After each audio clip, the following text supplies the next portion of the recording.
25শে December কি করেছিলাম ছোট্ট করে শেয়ার করি। হাই করো। জানি অনেকটাই লেট হয়ে গিয়েছে। এই পুচকুটাকে নিয়ে আমি মা দিদি গিয়েছিলাম একটা রেস্টুরেন্টে খেতে। সব থেকে বেশি মজা ও পেয়েছিল। ফার্স্টে রেস্টুরেন্টে গিয়েই বদমাইশি শুরু করে দিয়েছে। ক্রিসমাস ট্রি থেকে চকলেট তুলে নিয়ে আমাদের দিচ্ছে। তারপরে ক্রিসমাস উপলক্ষে আমরা সবাই মিলে একটা কেক কাটলাম। Merry Christmas, merry Christmas. শান্তভাবে তো কেকটা কাটলো, তারপর আর শান্ত নেই। এত বদমাইশি করছে, এত দুষ্টুমি করছে, চুপচাপ তো বসেই না। এটা ওটা সেটা নিয়ে টানাটানি। ওর খুশি, ওর আনন্দের জন্যই ওকে নিয়ে বেরিয়েছি। তারপরে আমরা সবাই মিলে একটু খাওয়া দাওয়া করলাম। রেস্টুরেন্ট থেকেই আমাদের একটা করে ক্যান্ডি দিয়েছিল। এই হলো আমার দিদি। দুজনে কি বকবক করছি আমি নিজেই জানি না। ওখান থেকে বেরিয়ে গিয়েছিলাম একটু বড় নদীর পাড়ে।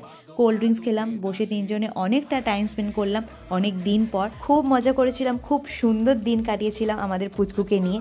তারপর লাস্টে আইসক্রিমকে বাড়ি ফিরলাম। টাটা।